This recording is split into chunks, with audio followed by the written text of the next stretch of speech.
boys and girls, we're going to pick up where we left off with the one and only Ivan, starting on page 30, Stella's trunk. Stella's trunk is a miracle. She can pick up a single peanut with elegant precision, tickle a passing mouse, and tap the shoulder of a dozing keeper. Her trunk is remarkable, but still it can't unlatch the door of her tumble-down domain. Circling Stella's legs are long ago scars from the chains she wore as a youth. Her bracelets, she calls them. When she worked at the famous circus, Stella had to balance on a pedestal for her most difficult trick. One day she fell off and injured her foot. When she went lame and lagged behind the other elephants, the circus sold her to Mac. Stella's foot never healed completely.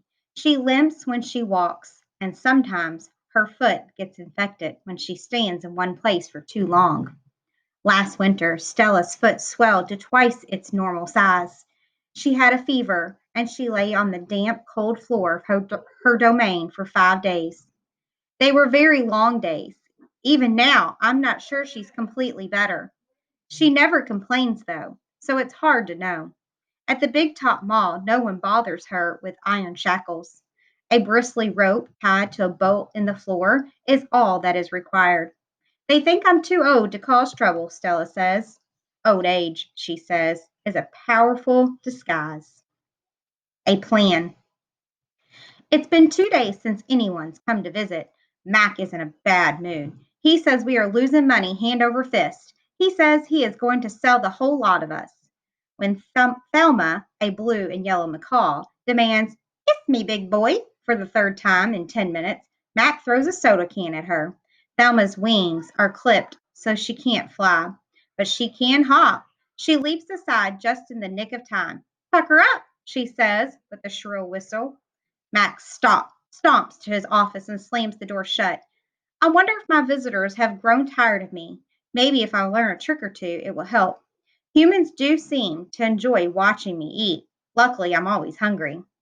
I am a gifted eater. A silverback must eat 45 pounds of food a day if he wants to stay a silverback. 45 pounds of fruit and leaves and seeds and stems and bark and vines and rotten wood. Also, I enjoy the occasional insect. I am going to try to eat more. Maybe then we will get more visitors. Tomorrow, I will eat 50 pounds of food, maybe even 55. That should make Mac happy. Bob. Explain my plan to Bob. Ivan, he says, trust me on this one. The problem is not your appetite. He hops onto my chest and licks my chin, checking for leftovers. Bob is a stray, which means he does not have a permanent address. He is so speedy, so willy, that mall workers long ago gave up trying to catch him. Bob can sneak into cracks and crevices like a tracked rat. He lives well off the ends of hot dogs he pulls from the trash. For dessert, he laps up spilled lemonade and splattered ice cream cones. I've tried to share my food with Bob, but he is a picky eater and says he prefers to hunt for himself. Bob is a tiny, wiry, and fast, like a barking squirrel.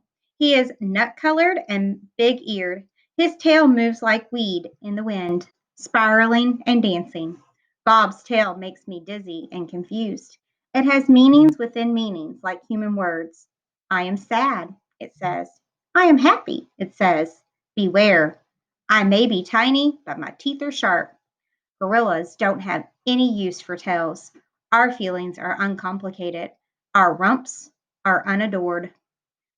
Bob used to have 3 brothers and 2 sisters. Humans tossed them out of a truck onto a freeway when they were a few weeks old. Bob rode into a ditch.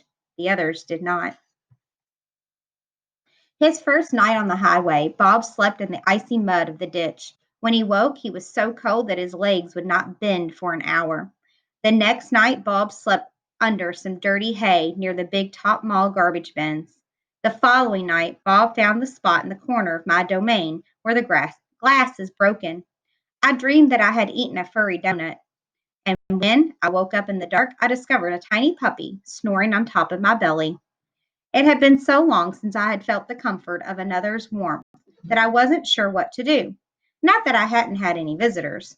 Mac had been in my domain, of course, and many other keepers.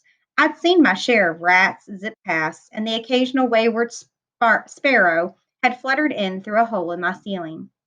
But they never stayed long. I didn't move all night for fear of waking Bob. Wild. Once I asked Bob why he didn't want a home. Humans, I noticed, seemed to be irrationally fond of dogs, and I could see why a puppy would be easier to cuddle with than, say, a gorilla. Everywhere is my home, Bob answered. I am a wild beast, my friend, untamed and undaunted. I told Bob he could work in the shows like Snickers, the poodle who rides on Stella.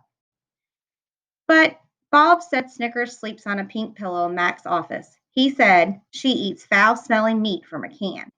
He made a face. His lips curled, revealing tiny needles of a teeth. Poodles, he said, are parasites. Picasso. Mac gives me a fresh crown, a yellow one, and 10 pieces of paper. Time to earn your keep, Picasso, he mutters. I wonder who this Picasso is.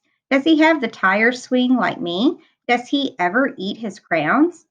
I know I have lost my magic, so I try my very best. I clutch the crayon and think.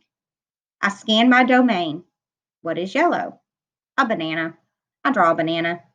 The paper tears, but only a little. I lean back and Mac picks up my drawing.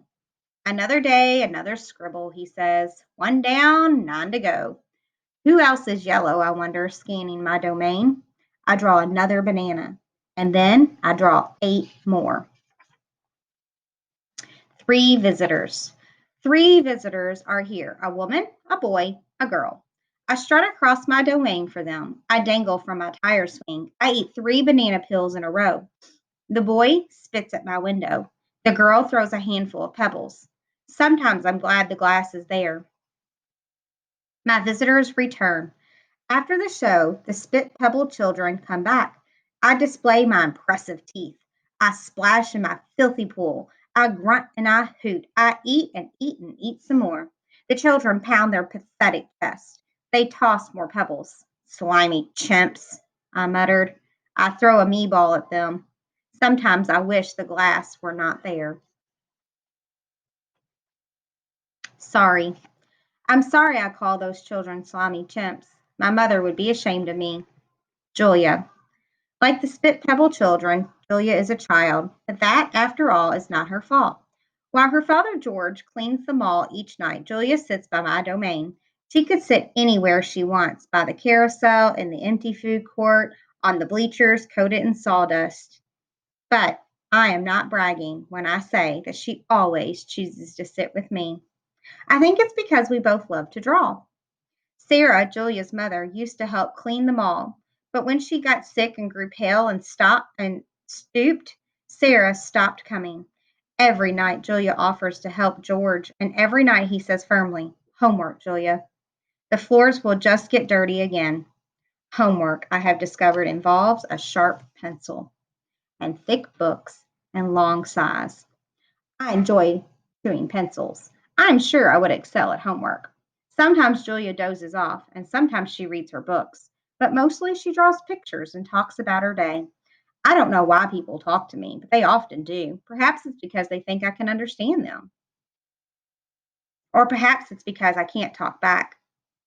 Julia likes science and art.